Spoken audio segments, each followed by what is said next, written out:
আজকে ভিডিওতে আমি দেখাবো Baruna 0.5 HP monoblock pump set কিভাবে রিওয়াইন্ডিং করব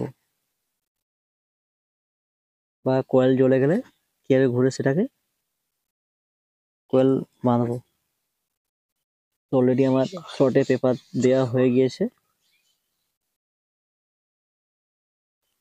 এবার আমি কয়েলের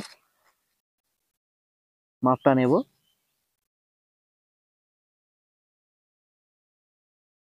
রানিং কয়েলের প্রথমে রানিং কয়েলটা বসানো হবে, তাই রানিং কয়েলের সব থেকে ছোট যে কয়েলটি আছে সেটার মাপ নিচ্ছি, কারণ ওই ছোট কয়েলটা দিয়েই কয়েলটা বসানো স্টার্ট করতে হবে।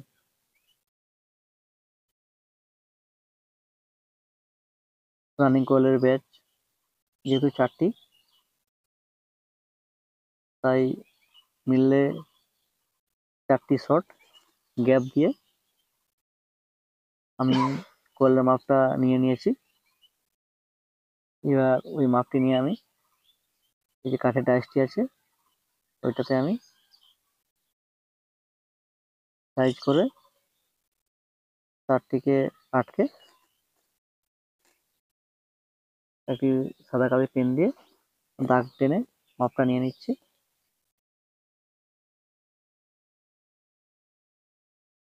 এইটা সব থেকে ছোট কয়েলের মাপ, অর্থাৎ প্রথম যে কয়েলটা বসানো হবে। এরপরের যে কয়েলটা তৈরি হবে তার জন্য 1 ইঞ্চি করে সরিয়ে সরিয়ে চলে যেতে হবে, অর্থাৎ পরের কয়েলটার জন্য 1 ইঞ্চি এবং তার পরের কয়েলটার জন্য 1 ইঞ্চি, আর সবচেয়ে বড় কয়েলটা যে আছে তার জন্য 1 ইঞ্চি। তার কয়েলটা আমি তৈরি করব। কয়েলটা যে তৈরি হচ্ছে প্রত্যেকটা ব্যাচে 65 টার্নস দিচ্ছি আমি, আর 22 নম্বর গেজ আমি ব্যবহার করছি।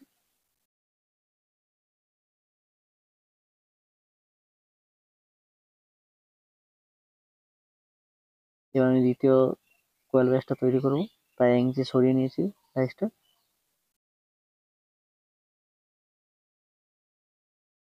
তারপর তৃতীয় কয়েলের ক্ষেত্রেও সেম 1 ইঞ্চি বাড়িয়ে, তারপর চতুর্থ কয়েলেও সেম 1 ইঞ্চি বাড়িয়ে কয়েল তৈরি হয়ে গিয়েছে অলরেডি। এবার ছোট টুকরা তার দিয়ে আমি কয়েলগুলোকে মেনে নিচ্ছি। এবার আমি রানিং কয়েলটি বসাবো এবং কত শর্টে বসাবো সেটা আপনাদেরকে দেখাচ্ছি।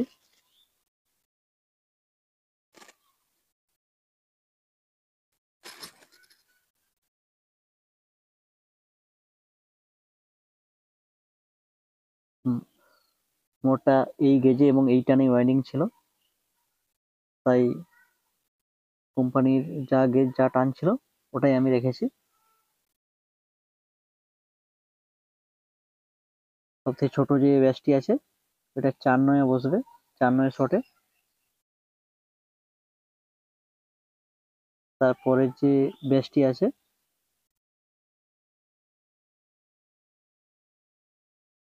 3-10, অর্থাৎ 3, 4, 5, 6, 7, 8, 9, 10, 3-10 বসবে। তারপরে যে ব্যাচটি আছে এটা হচ্ছে 2, 11, 2, 3, 4, 5, 6, 7, 8, 9, 10, 11। সব থেকে বড় কোয়ালিটি যে বসবে 1-12-তে, 1, 2, 3, 4, 5, 6, 7, 8, 9, 10, 11, 12, অর্থাৎ 4টি ব্যাচ 24 শট। তাই বড় কোয়ালিটা বসেছে 1-12, 2, 11, 3, 10, 4, 9।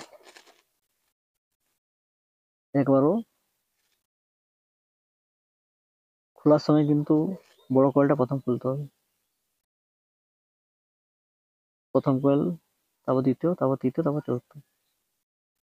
আর মোটটা খোলার সময় অবশ্যই কত কেজি ওয়াইন্ডিং আছে বা কত টার্নস আছে প্রত্যেকটা শর্টে বা প্রত্যেকটা ব্যাচে অবশ্যই গুনে নেওয়া দরকার, এবং ওটা খাতায় নোটও করে নেওয়া দরকার। এবার আমি কয়েলটা বসাবো। আর বাম সাইডে সবসময়ের জন্য স্টার্টিং লিডটা রাখতে হবে কয়েল বসানোর সময়। রানিং কয়েলের স্টার্টিং লিডটা যেন সবসময় বাম সাইডে থাকে। এই কয়েলটি বসাবো মাঝখানে 4টি স্লট গ্যাপ দিয়ে, অর্থাৎ প্রথম কয়েলের ব্যাসটি বসবে 4 শটে।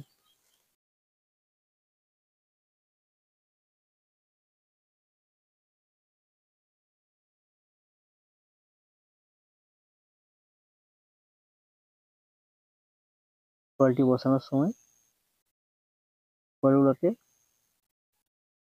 একটু পাতলা করে নিতে হবে, পাতলা করে নিয়ে সুন্দরভাবে শটে ঢুকিয়ে বসাতে হবে। বেশি তাড়াহুড়া করা যাবে না।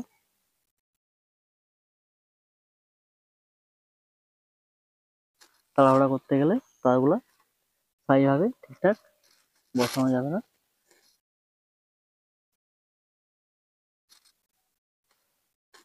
এই কয়েলটা বসছে 2-11 শটে।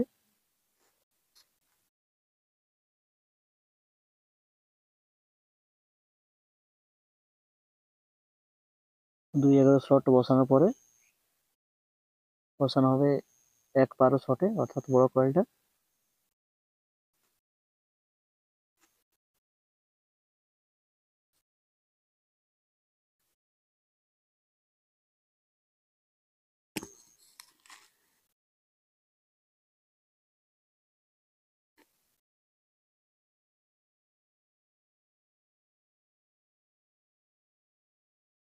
আর এইসব ছোট মতো মোটরের ক্ষেত্রে কোম্পানি যে তারটা ব্যবহার করে ওই তারটার ইনসুলেশন একটু পাতলা হয়, কিন্তু আমরা যখন সেই মোটরটাই ঘুরে ওয়াইন্ডিং করি তখন ওই গেজটাই যখন আমরা ব্যবহার করি তখন কিন্তু একটু কয়েলটা বসাতে খুব কষ্ট হয়। তার কারণ আমরা বাজার থেকে তারটা কিনি, এই তারের ইনসুলেশনটা একটু মোটা হয়ে থাকে, তাই একটু কয়েল বসাতে কষ্ট হয়। তাই অনেক ক্ষেত্রে আমরা হাফ গেজ কমিয়েও মোটরটা ওয়াইন্ডিং করে থাকি, অর্থাৎ 22 গেজ থাকলে ওইখানে আমরা 22.5 গেজ ব্যবহার করে থাকি। আর তার সাথে সাথে গেজটাকে হাফ গেজ বদলানোর সাথে সাথে আমরা টার্মসটা একটু বাড়িয়ে দিই। 65 থাকলে আমরা 4 টান বাড়িয়ে দিই, অর্থাৎ 69 টান দিয়ে দিই।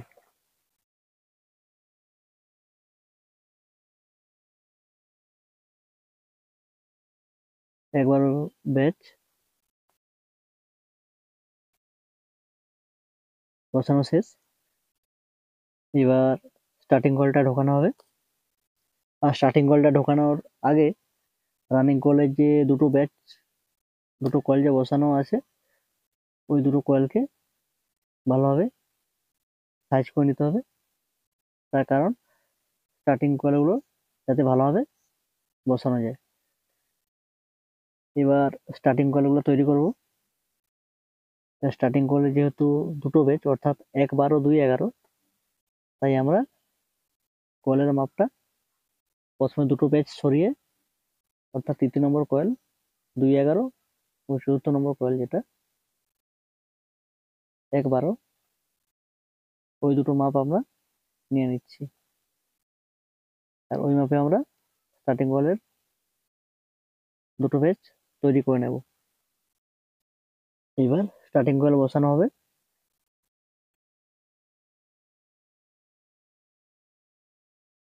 স্টার্টিং কয়েলটা প্রথম যে ব্যাচটি আছে ওইটা আমরা বসাবো 2-11 স্লটে, অর্থাৎ মাঝখানে 8টি স্লট গ্যাপ থাকবে। রানিং কয়েলের যে দুটো কয়েল আছে ওই দুটো কয়েল মিডলে থাকবে।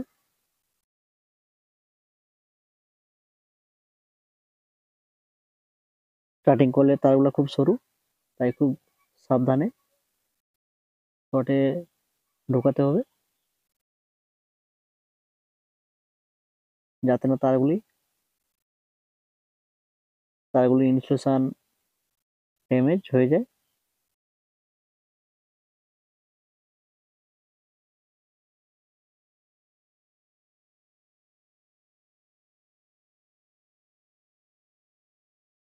স্টার্টিং কয়েল ও রানিং কয়েল বসানো হয়ে গিয়েছে।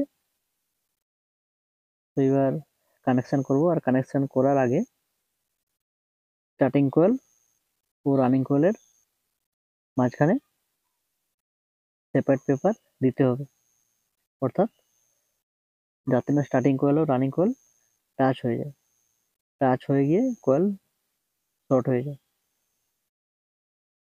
এই জন্য ভালোভাবে এই সেপারেট পেপার দিতে হবে।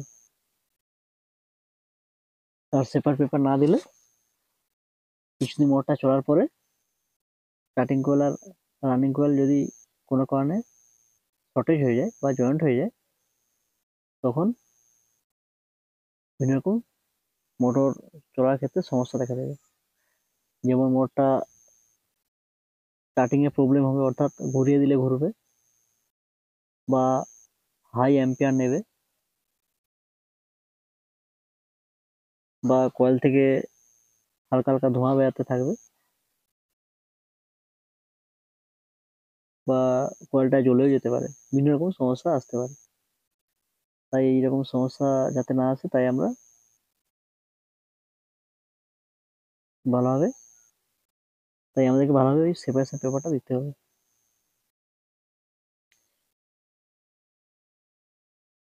রানিং কয়েলের বাম সাইডেরটা, বাম সাইডে যে লিডটি আছে ওইটাকে সবসময় জন্য স্টার্ট করতে হবে,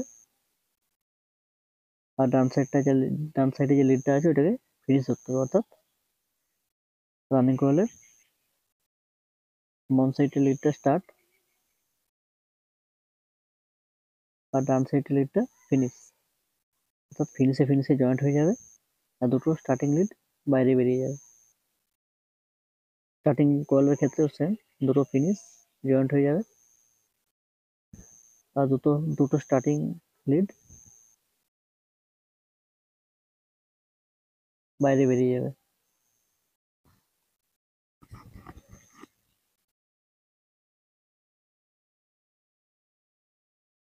এবার এই কানেকশনের সময় আপনারা এই মোটরের ভিতরেও কমন পয়েন্ট করতে পারেন।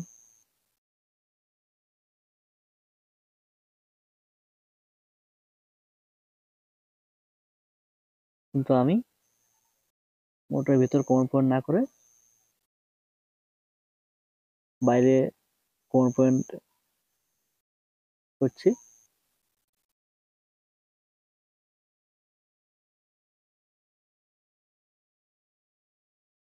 রানিং কয়েলে লিড জয়েন করার সময় রানিং কয়েলে সবসময় একটু ডিপ কালার দিতে হবে, যাতে সহজে বোঝা যায় যে এটা রানিং কয়েল।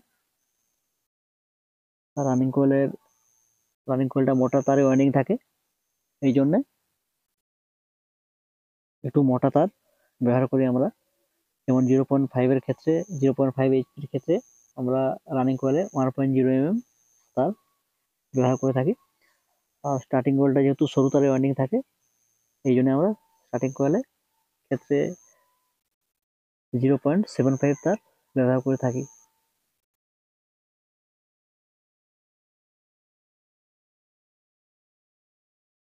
আর এখানে 1.5 বা বেশি মোটা তার ব্যবহার করলে ওইখানে যে কানেকশন, যে ওই 4টা লিড যে বাইরে বেরিয়ে আসছে যে ছিদ্রটা দিয়ে, মোটা তার ব্যবহার করলে ওইটা দিয়ে ওইখানে আটকে যাবে, অর্থাৎ বাইরে বের করানো যাবে না।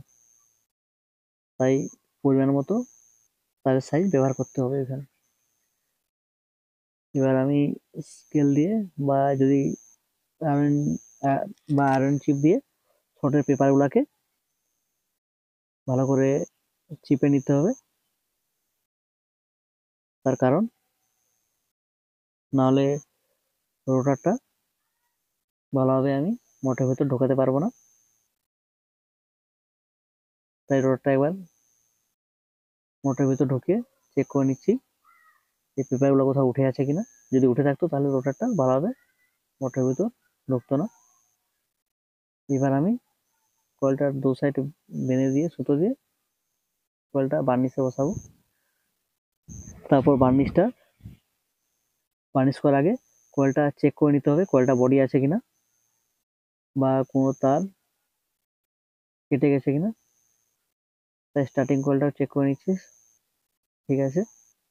এবার আমি বার্নিশ করব। কয়েলটা বার্নিশ করার পর শুকাতে হবে, শুকানোর পর মোটরটা ফিটিং করতে হবে।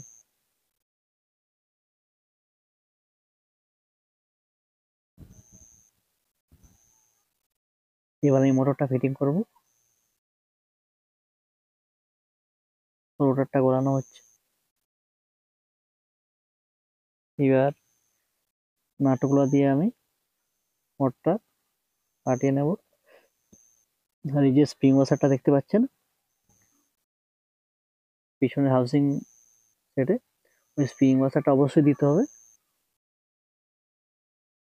না দিলে পরবর্তীকালে সমস্যা হতে পারে। যেমন বিয়ারিং প্রেস যদি একটু ক্ষয়ে যায় তখন পুরো রোটার সমেত সামনের দিকে ঠেলে এগিয়ে যেতে পারে,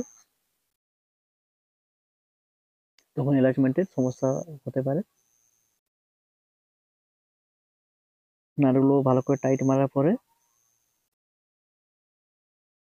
এবার যে কুলিং ফ্যানটি আছে, অর্থাৎ যে ফ্যানটি মোটরকে ঠান্ডা রাখতে সাহায্য করে রানিং অবস্থায়, সেই ফ্যানটি লাগাতে হবে। তারপরে ফ্যানটিকে একটি পিন দিয়ে আটকে যেতে হবে যাতে না স্লিপ হয়ে যায় বা ফলস ঘুরতে থাকে।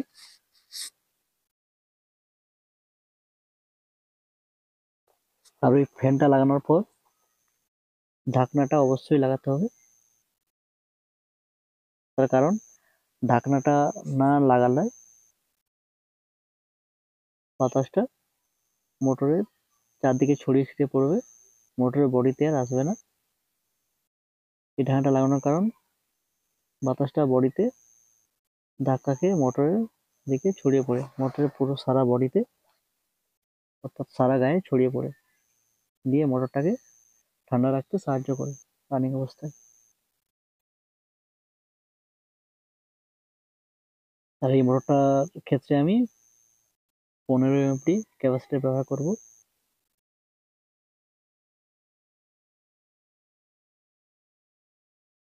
আর মোটরটা কানেকশন করার সময় আমি চেক করে নেবো কোনটা রানিং কয়েল আর কোনটা স্টার্টিং কয়েল। স্টার্টিং কয়েলটা সরু তারে ওয়াইন্ডিং থাকে, সেই জন্যে স্টার্টিং কয়েল রেজিস্ট্যান্স পাওয়ারটা একটু বেশি আসবে। আর রানিং কয়েলটা মোটা তারে ওয়াইন্ডিং থাকে, তাই রানিং কয়েলের রেজিস্ট্যান্স পাওয়ারটা কম আসবে। আমরা দেখতেই পাচ্ছি স্টার্টিং কয়েলের রেজিস্ট্যান্স পাওয়ার 20 আসছে, অর্থাৎ এটা স্টার্টিং কয়েল। আর এটা রানিং কয়েল এসছে 12, অর্থাৎ এটা রানিং কয়েল। অর্থাৎ যে কয়েলের রেজিস্ট্যান্স পাওয়ার কম ওইটা রানিং কয়েল। এবার আমি রানিং কয়েল একটি তার ও স্টার্টিং কয়েলের একটি তার নিয়ে কমন করে দিলাম, আর বাদ বাকি যে দুটো তার আছে ওইটা ক্যাপাসিটরে জয়েন করে দিলাম। এবার আউটপুট কেবলটা যে আমি জয়েন করব ওইটাই কমন পয়েন্টে ও রানিংয়ের যে লাল তারটি আছে ওইটার সাথে আমি আউটপুট কেবলটা জয়েন করব। করার পর টেস্টিং করব মোটরটা কোন দিয়ে ঘুরছে।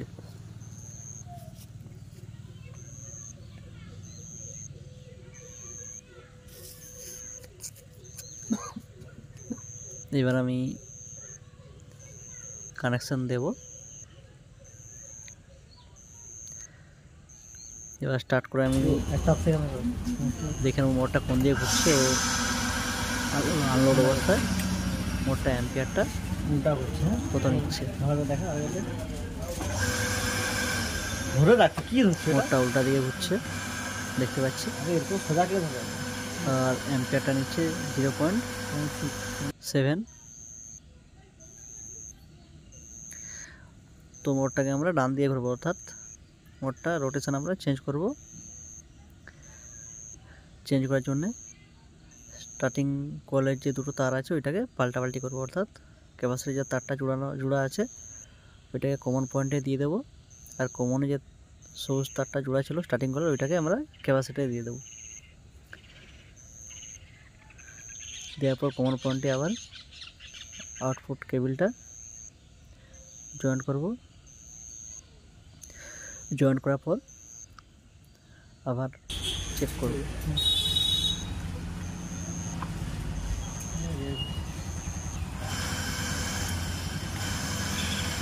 রোটেশন চেঞ্জ হয়ে গেলে এটা মোটটা রোটেশন হয়ে যাবে কি করতে হলে। আর আনলোড অবস্থায় অ্যাম্পিয়ার লিখছে 0.7 বা 0.7। এবার ভোল্টেজ কতটা আছে বা কত ভোল্টেজ আছে ওইটা আমি মেপে নেব। মেপে নিচ্ছি 258 ভোল্টেজ আছে। হ্যাঁ, মোটটা 258 ভোল্টেজে আনলোড অবস্থায় 0.7 অ্যাম্পিয়ার নিচ্ছে। আচ্ছা, এবার চেক করবে জলের স্পিড এরপর কেমন আছে, জলের ফোর্স কেমন আছে, যা চেক করব। মোটটা জল দিয়ে পাম্পে জল দিয়ে চেক করব টান ক্ষমতা কেমন আছে বা জলের স্পিড কেমন আছে তা আমরা একটু জল দিয়ে চেক করব। বা ওই জল দেওয়া অবস্থায় ওই পাম্পে জল দিয়ে টেস্টিং করা অবস্থায় কত অ্যাম্পিয়ার নেয়। আমরা দেখতে পাচ্ছি 1.2 অ্যাম্পিয়ার নিচ্ছে। এবার আমি হাতটা ছাড়বো জলের স্পিডটা দেখার জন্য।